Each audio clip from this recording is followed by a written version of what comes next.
All right, what's up guys? My name is Patrick O'Driscoll. I'm the co-founder of TVG, where we help e-commerce brands scale. And today my team has compiled about 5 TikTok guru marketing clips for me to react to. Let's see if TikTok and Reels is giving us good marketing info or totally BS.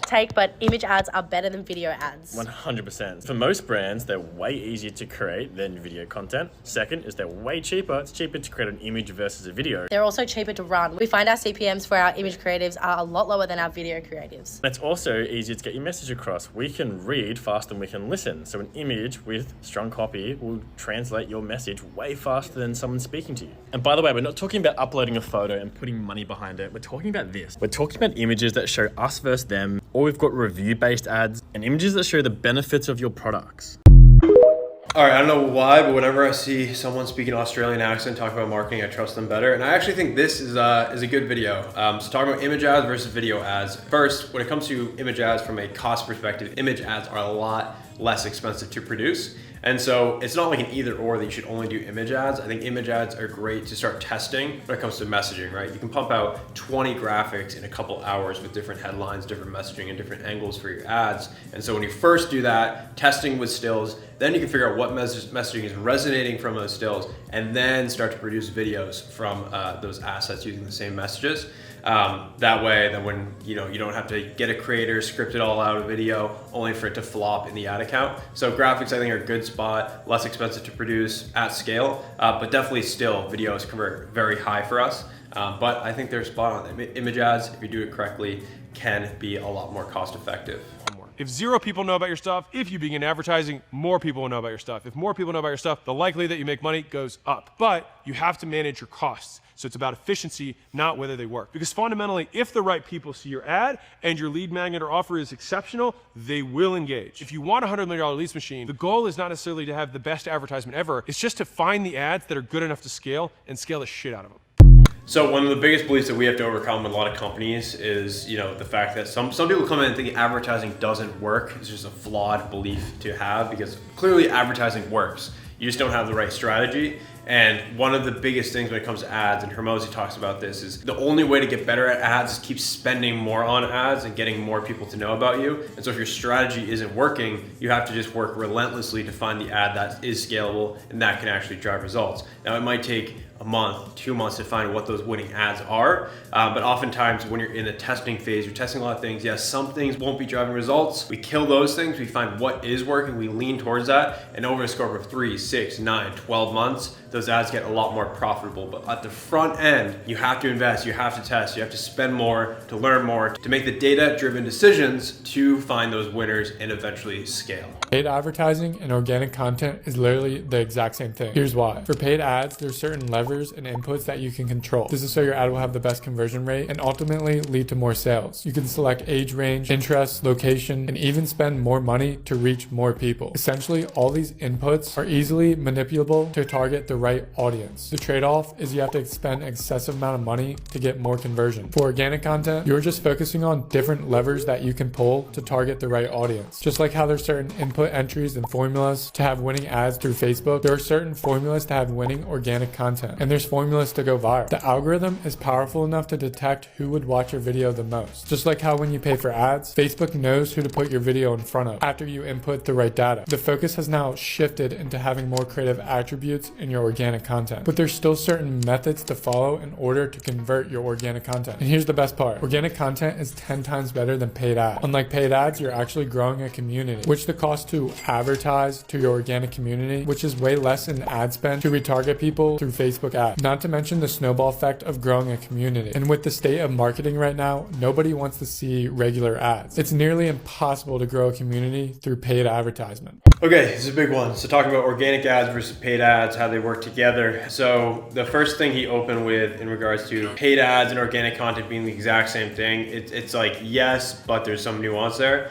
So paid ads, right, you can 100% go and target, like he said, organic content. You're not just basically posting it on your feed. And what I've found recently is that the algorithms are just getting ridiculously better. If you're posting content to a specific individual, whoever you're targeting, that organic content will actually be seen by those individuals. Basically organically through For You, Reels page, and things like that. What I say is that if you can crack organic content, paid ads will be much easier for you because you've already figured out how to create winning ads or winning content on organic. And if you start to put spend behind that, you're just putting fuel on your fire to scale up. So yes, organic content can be effective because you can test concepts and see what works organically before putting that into your paid ads. 100% if you have a large organic audience when it comes to retargeting, a lot less expensive to get purchases and conversions from that ad. But overall, it's not an either or, right? We have to do organic content and paid ads. There's some brands and a lot of brands that can only do paid ads or organic content actually sucks and they still make it work. But if you can crack organic, the only sort of mental block that a lot of brands have is that organic just takes a lot of money, a lot of time, a lot of investment to make work. And so that sometimes slows people down from making that organic content work for their brand. So organic content, 100% double down on it, can reduce costs and gives you, a good testing ground to test different ads and concepts. Most people only look at their creative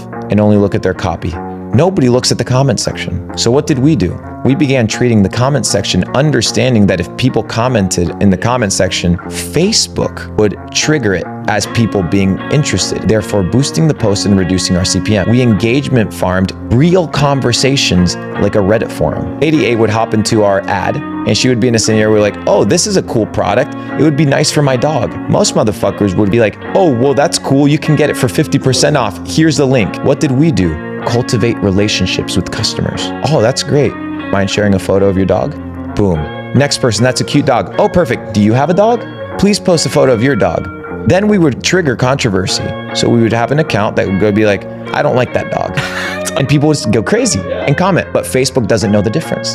Therefore, we began to have extremely cheap CPMs. We were able to reduce our advertising cost by 160x. All right. He studied, bro. He studied. He knows what's up. So we got Mr. Johnny Walker over here talking about engagement and comments. Okay, so let's talk about that. So 160x improvement, I don't know about that, but what I can say is we had a client that was actually doing the opposite of what he's saying, where we were running ads and then in the comments they're arguing, and actually arguably like they could actually help. We actually saw it not help the ad account by any means. So let's say customers are complaining about price. You as a business owner shouldn't be like staying up for the price and talking about how much it's hard to run a business in 2025. We want to cultivate positive relationships. We don't want to turn people off. And so there's a few things here when it comes to engagement on your ad. If your ad is getting natural, organic engagement, comments, interactions, people debating and arguing, that's actually going to push the ad. It'll drive your ad costs down because it's telling Facebook that people are interested in this. There's engagement on the ad, but there's positive techniques that you can do. You can use engagement to hurt your ads or help your ads. And so when you're getting a ton of negative comments, if you have, maybe people are complaining about it, maybe people have tried your product, they don't like your product, maybe they complain about shipping times, and you have all that negative engagement on your ad, that will hurt you. If you have on the positive side, a bunch of people raving about it, or you going back and forth debating about dogs versus cats or whatever it is like he's talking about, that can help it. But you just need to make sure that what engagement is being done in your comment section on your ads is working in your favor and not against you. Marketing dies from the top down, and this is what's killing brands currently.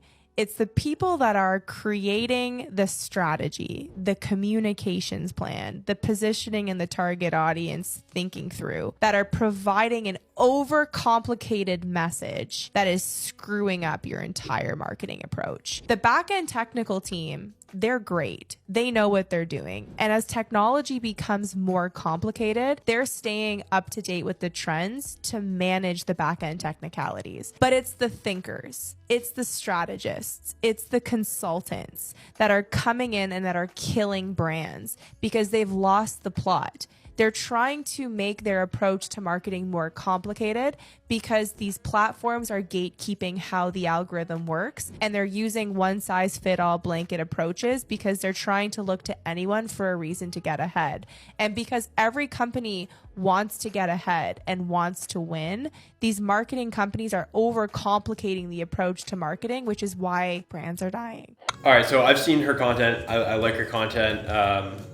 I think she's on the right track here when it comes to basically overcomplicating marketing. I think this is definitely more relevant with these Fortune 500 massive brands that she's talking about, the Doves, the Bud Lights that get impacted by things like this. But on a small scale, it certainly can happen. We've seen it happen where you're just not keeping the main thing when it comes to ads. Like, it's very simple, right? When we talk about one offer, one customer, simple creatives to communicate and market your product, but it's when things get super high level, up in the sky, ideas that are tough to implement to kind of switch up the brand, or maybe some new person comes in and completely changes the look, feel, communication, and that is like a 180 from what's been working historically on the account. So oftentimes we have to figure out what's working on a very small scale, and not trying to, this kind of goes back to feelings over data. Someone can come in and just say feel, and they want to put their own creative spin on things and think they should shift to a different audience, or maybe they're in a certain niche and they want to go to a broader niche. Let's just say, like, if you have a very bodybuilding supplement company and now you want to target everyone,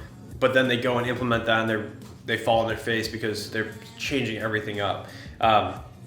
So when it comes to high level strategies, I definitely think it of course starts with the product, it starts with the branding, it starts with that messaging and copy that the brand wants to communicate, and then it trickles down to what she says, the data back-end team, which is kind of like what we do, where we take all those brand assets and go and market them.